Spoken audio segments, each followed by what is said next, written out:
Bodies, Bodies, Bodies, the latest film from A24. Let's talk about it, and exactly what we have here is a masterpiece. So, this is a spoiler free review. Don't expect anything to spoil you from this movie. I will do an ending explain where I'll talk about spoilers over there. So, if you want the spoilers and everything, just watch out for the video today as well. But before we get into it, hit that subscribe button, hit that notification bell. We are on the road to 25,000 subscribers, less than 600 away from 24,000. So, super excited to get to that. We will do a giveaway as well with a lot of goodies, so stay tuned for that. But let's talk about Bodies, Bodies, Bodies. This film is A24's latest film, and I think A24 has just been having a year, especially when it comes to horror, X, Bodies, Bodies, Bodies, and then we have Pearl coming up. So just a great year so far, and I'm excited to see what they have next for us for sure. So Bodies, Bodies, Bodies is definitely a film that I recommend seeing in theaters. Right off the bat, I'm just saying it.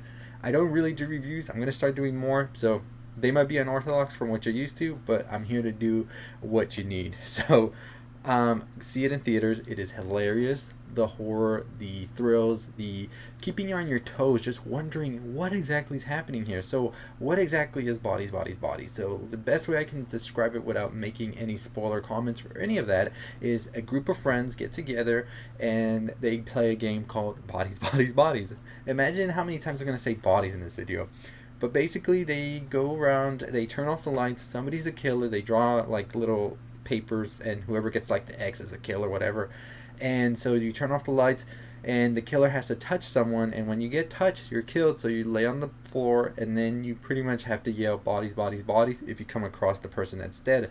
The person that's dead can't talk or say anything, and then it's basically like, who did this? And so what we have here is them playing this game, and then somebody actually gets killed, and so the mystery begins. Who killed who, and why is this person going around killing people now?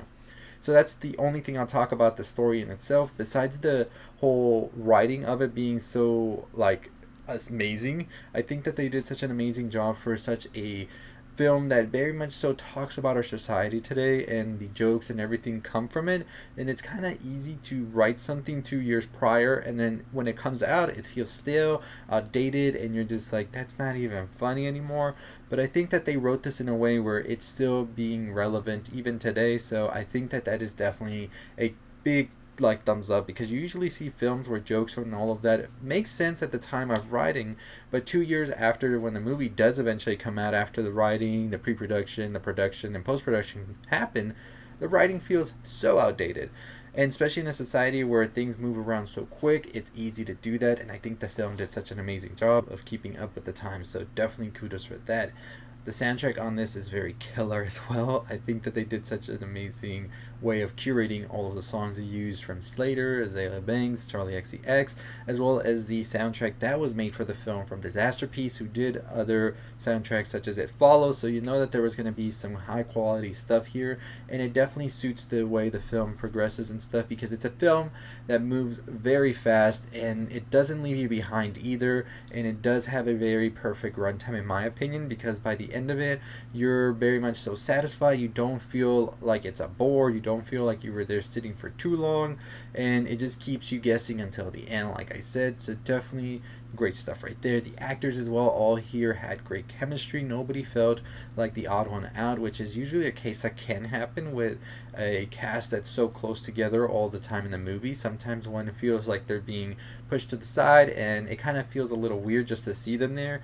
This one, everybody works together. They're always together as well, and they all have their own like personality that shines out whenever it does need to shine out. So I really did like that for this movie as well. The direction and everything here are done perfectly as well. The shots are very clear to follow, as well as some interesting shots that you have as well. So I definitely did like that for that aspect. I think that the cinematography as well was perfect, especially being a movie that's set around the dark a lot.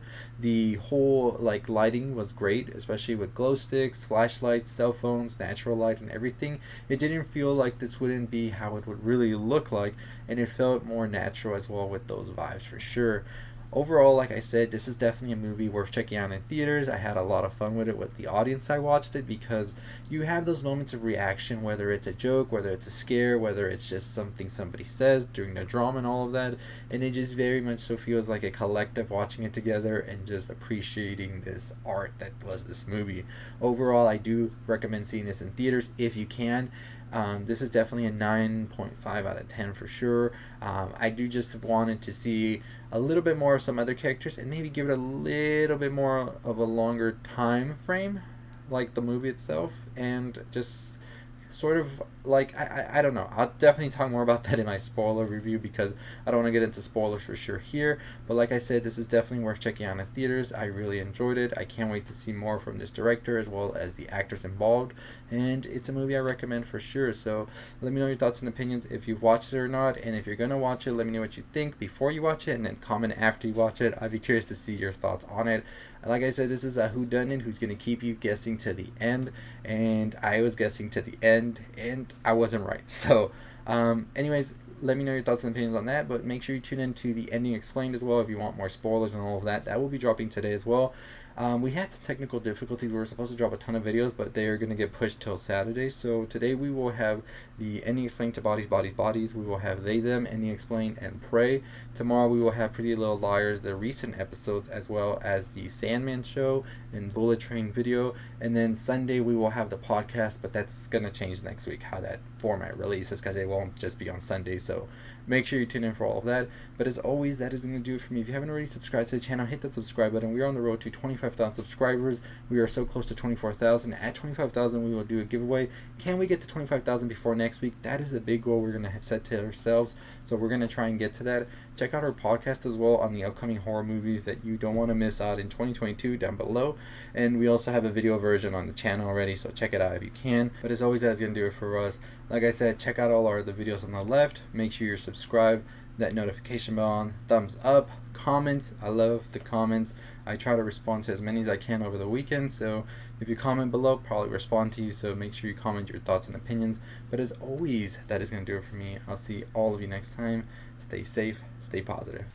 Also, if you're still listening, let me know which horror movie you would love to see get a sort of treatment like Prey did that we haven't seen in some time. Like I'm saying, like a lot of these old like horror like icons are coming back. I want to see a Freddy Krueger Nightmare on Elm Street be done right. It's been some time since they've tried. I think the last remake-ish came out in 2010, I believe. And although Jackie Earl Haley did a good job in my opinion, there's definitely a lot of things that fell flat with that film. So I would love to see them give it another chance. I think now is the time. We have things like Chucky, we have Halloween, and Pinhead, and just a ton of other stuff that's just coming our way that just makes sense for them to bring Freddy Krueger back. But we'll see if they ever do. That's definitely mine. But let me know which one is yours that you would love to see be given a good treatment and come back into the horror limelight. Let me know in the comments down below. But as always, thanks for tuning in. And we'll talk about this on the podcast pretty soon. So really looking forward to what anybody comments. And we'll definitely talk about some of the comments y'all leave as well. As always, stay safe, stay positive.